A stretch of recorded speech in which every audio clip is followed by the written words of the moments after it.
Hey, this is Audrey Auld here on Retrospectives with John Broughton on KC Radio 97.7 FM. I've been through the wasteland, washed up on the shore, drowned in the bar. Let's have a talk about this new record. Yeah. It's a pretty special trip home for you, this one, not just because of the gigs and the new CD, but I believe a birthday milestone for your dad.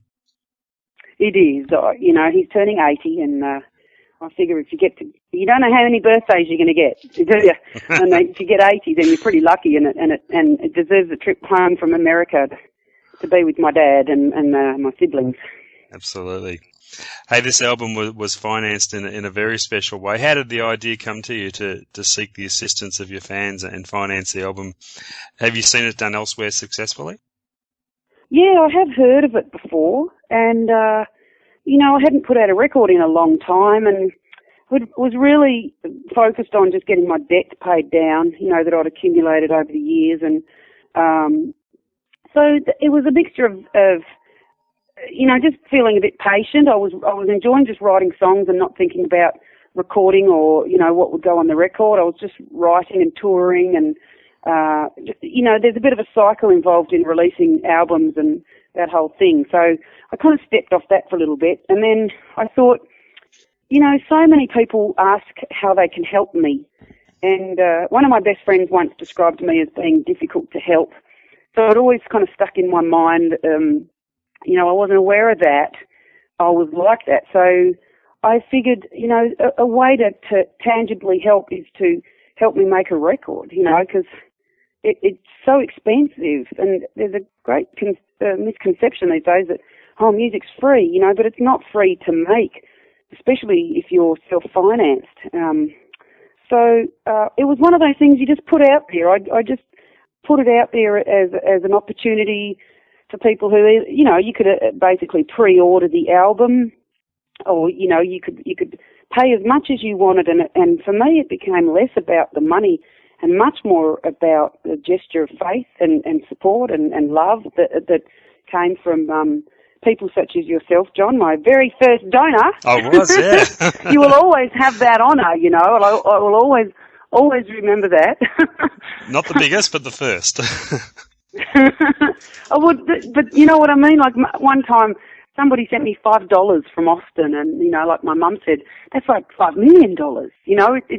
It's not about the money. It's just that kind of giving you a thumbs up about what you're doing and wanting you to continue and to support that. It's really, really heartwarming. The fact that the way that the whole record came together, do you feel a stronger attachment to it because of that? Oh gosh, yes. I mean, it's a very different record. I've made, 8 records in the past, I think. This is different because I had a producer work on it. So there was a degree of sort of handing over and trusting in someone that I didn't know very well, but I greatly respected, and being very conscious that there's a lot of people that had invested in me, with their money, but with their faith, and that I wanted to do them proud and feel that they're all very much part of this. Is it something you think you could do again, or is it a well you can only go to once, do you think? Oh, you'd probably have to ask me that in a year or two. I really don't know. I mean, it'd be nice to think that I'd, actually make some money off it, but, any money that comes in just goes out again, and then you pay the musicians, the studio, the artists, the photographers. It's all just, it's not like I get any money, you know what I mean? It enables me to tour and continue working as a musician. It certainly helps in that way. So, I don't know, John. Mm. Were there any moments of frustration waiting for the contribution tally to reach a point where you could finally make a start, or? No, I mean, it was a good, I like to study Buddhist philosophy, and that was a great exercise for me in patience and just putting it out there and not knowing the outcome, because we don't know the outcome of anything. We can waste a lot of negative energy on anticipating an outcome, and it never turns out the way that we imagine. So it was a good exercise in just putting it out there and letting it go and going about my life. And in a year, which is like 2010, one of the worst financial years that we've all lived through. I raised nearly $10,000, and it was all, it would come in the most unexpected way. Someone would just slip me a check at a gig, or I'd be out. I remember being out at a festival in Oklahoma, and I checked my email on my iPhone, and somebody sent $400 from Norway, and so it's out of my control. Yeah, it's nothing that I can steer, and that's a really good thing to go through, to just kind of put it out and let it be. And it's funny, how life happens. You kind of go, okay, I think I'm ready to go into the studio, and it'll, I had about almost 10,000, and the album cost was 12. To actually get the music finished. So yeah. I was very close to having enough money to get the recording done, So that's just how it goes, isn't it? It all comes together. That's right. That's absolutely right. 8 years away from Australia now. How has it changed your approach to your music? I think, being in America and travelling all over and getting familiar with the people and the culture and how very different it all is to Australia. It's got a different history and the politics and all of that influences me and my writing. And I think I'm different for having performed a lot in a lot of different situations and different countries. And I think I feel very relaxed on stage. I feel comfortable. I'm very happy in my life. And I feel that there's a lot of crap going on in the world at the moment. We're all getting battered every which way by stuff in the media, so at a show, it's nice to just have a good time, not be too. I mean, I'm certainly into a poignant song. I appreciate that, but I just think it's nice to be in a room full of people who feel good, and that's my job when I'm on stage, is to, that we all feel connected and good as human beings. The songs on this record, they cover a good deal of time. I recall seeing YouTube videos of some of these songs quite a while ago now. So I guess by the time you've gotten around to recording them, you've really got them well honed. Yeah, I have. I do feel that performance is part of the creative process. And like when I wrote the song 40, I wasn't going for any humour in that song. It was just, you write it as it comes, and you don't kind of think about it too much.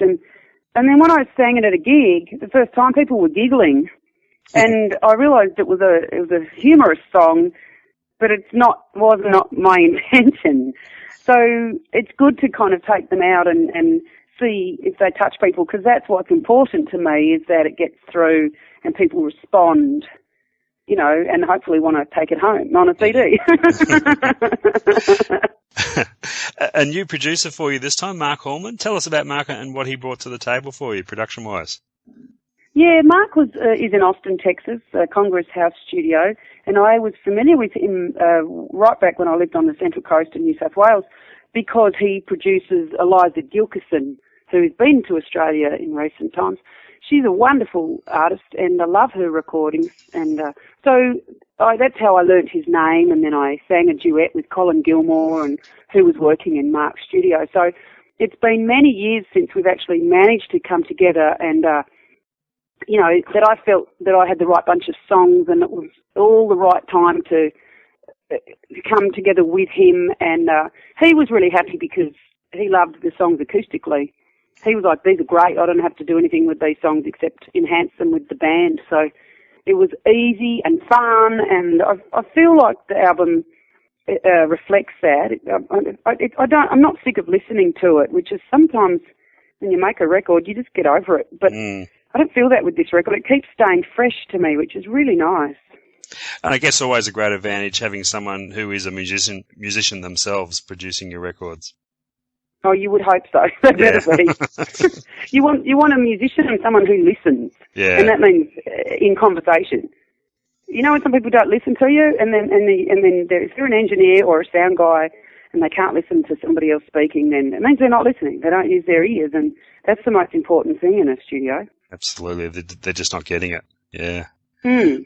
You're based in Nashville now, so many people, I guess, would have expected a full-on country album from you, but this is anything but. Did the move to the States broaden your musical scope, do you think? Yes, I do. I don't spend a lot of time at home, and I'm certainly not much of a fan of commercial country music. I find it quite kind of contrived and a little bit manufactured for the money. Whereas in America, I'm probably more in part of the folk scene, which means something different in Australia. I mean, in America, I'm probably Americana or roots, but generally the folk scene there is about, you know, a lot of people coming together through the love of music, usually acoustic music. Mm-hmm. But it's not really a genre. It's more about the connection people have with music, the promoters and the audiences and the musicians who don't want music as a background, as a wallpaper thing. But, you know, there are a lot of concerts there that are listening concerts, and you know, so I think I'm part of that scene rather than, you know, the country scene. I always love country music, but as a writer, I just want to write what comes. I don't want to be concerned about genre and just write the same song over and over again. Talking about some of the songs on the record, I noticed a husband and wife co-write on one of the songs. A husband and wife co-write. He's going to love that.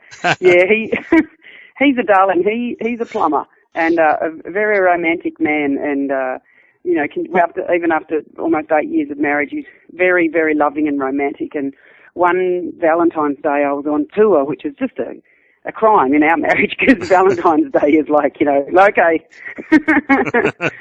let's pull out all the stops, you know. It's like a petal-strewn lounge room and, you know, chocolates and flowers. And so I was away. He sent me the email, which is essentially the first verse of the song Just Love. And, I was so moved by it. So I thought, this has to be a song. I can't rip it off. So, you know, I have to give him the co-writing credit for this one. Oh, they're beautiful words. He's a sensitive New Age man. Oh, he's a sensitive big man. I don't know about New Age. He's got too many tattoos and battle scars to be New Age.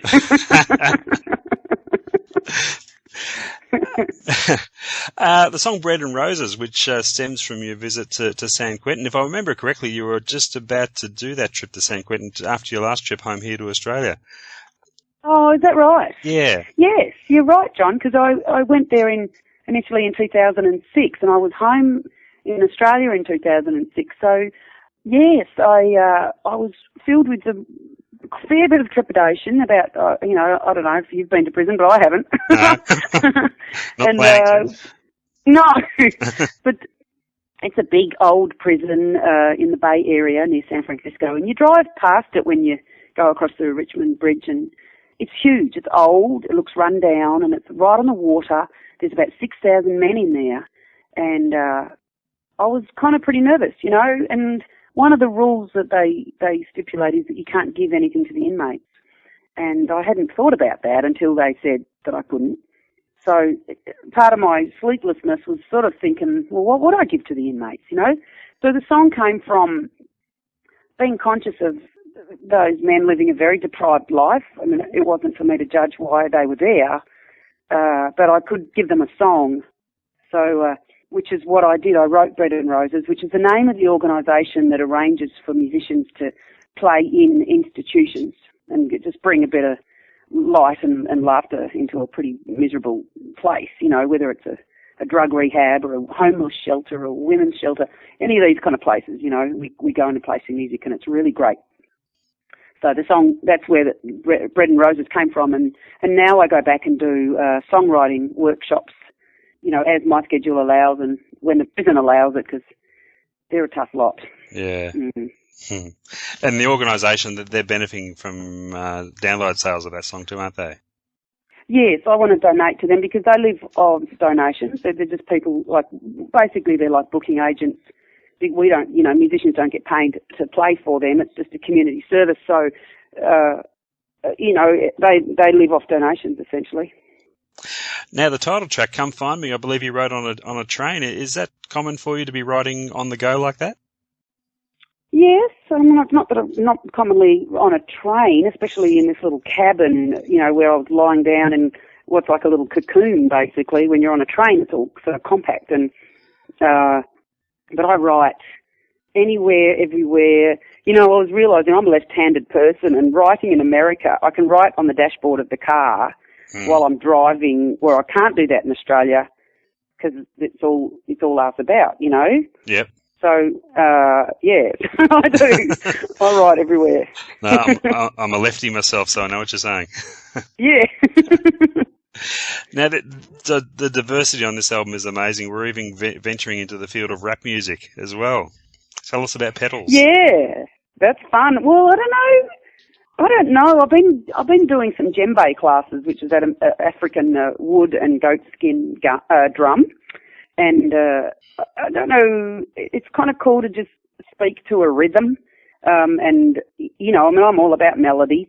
I love a good melody. And but this one just came from, I don't know, just a groove. And John D. Graham is a great Texas musician based in Austin. And just somebody that has lived an amazing life and is, you know, just continues to survive in spite of, you know, smashing into a concrete pole at 80 miles an hour and then later falling off the ladder and, I don't know, just having every bone and organ damaged in some way. And he prevails and writes these amazing songs and sings with a roar. And I don't know, sometimes some people just inspire a song and, you know, you just go with it. And I really like that one, Petals. Mm. Obviously, home is still very much in your heart, and songs like Tasmania show this. Is writing a song like that a therapeutic experience when homesickness kicks in? Yes, it is. That's exactly the right word. It's very therapeutic. Songwriting is, you know, I don't know how people cope. I guess they go to a therapist, and there's a lot that is learnt and purged through writing a song. You know, you kind of go exploring, and then you put your finger on it, and somehow you get over it. You know, you move on through the expression in writing. Tasmania came from, yes, very much. My mother went through some health problems, and I really felt, you know, as corny as it sounds, I felt like a shell. And I was actually on stage at South by Southwest in Austin when she was going through her surgery, and it was really hard because, you know, I like to be on stage and to put out good energy and make people feel good or feel something, and I had nothing to give. You know, I really felt empty, and like everything of me was back in Tasmania with her. And so that song actually, it took about a year. You know, it's such a simple song, but I started it, and then I almost couldn't go there to keep writing, and it took me a long time to get to finish that song. I believe you've become a bit of a studier of American history while you've been over there. Yeah, I do. I am interested in the history because I think that really shapes people, and particularly the black history, the African experiences, you know, of slavery and segregation, and then you know, standing up against it. And the song "The Butterfly Effect" comes from really appreciating that Americans really do practice the power of one. They really do have the confidence to step up and do or say something that makes a difference in the world. And whether it's in my world or the whole world, I experience that a lot in my touring, and I see it, you know, in people like Rosa Parks and Martin Luther King, and who just in a non-violent way say enough, you know, and they make a change gently. And that's, you know, the butterfly effect. You say in your press release you feel successful because you have achieved your goal of being able to travel and play music. Do you think you had to make that move to the States to achieve that goal because literally there are so many more places to play? No. And I was living like that in Australia before I got married in 2003. And, I mean, obviously you've got to work a lot harder in Australia because there's fewer opportunities for acoustic shows. And I mean, I moved to America to be with my husband. And then I was pretty much like starting over. It's such a huge country, and you got to learn everything again. You got to learn the seasons and the festival seasons and the school terms and when people are on holiday. And it's also very different from Australia. So, it took me quite a while, but there are a lot of opportunities in America to singer-songwriter venues and acoustic listening shows, and things I feel very embraced there and, you know, accepted and respected and, like, you know, that's success to me is to be really happy with your lot. You know, you create your life and you know, you can get caught up in comparing and to other people and wanting what they've got, and that just, you know, I've been through that. It just causes misery. So, you know, I've got a good man and good dogs and good chickens and a good life. You know, I get to hang out with people who love music, like yourself. You know, it's great. So the move from California to Nashville has been a good one. Yeah, I'm not madly in love with Nashville, to be honest. We don't feel it's a nice place, you know, nothing wrong with it. But, you know, I think just as a human animal on the earth, you feel a connection to some places just geographically or climatically, and we don't feel that with Nashville. I think I'm very much an outdoors person, and summer's very, very humid, and winter is really, really cold, and, you know, I prefer to wear as little clothing as possible. Outdoors. Don't tell my address.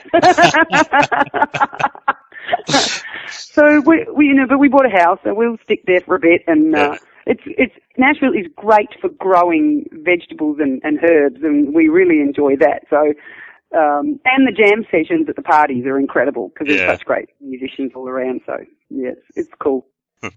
So what's in store for the rest of the year after you head back?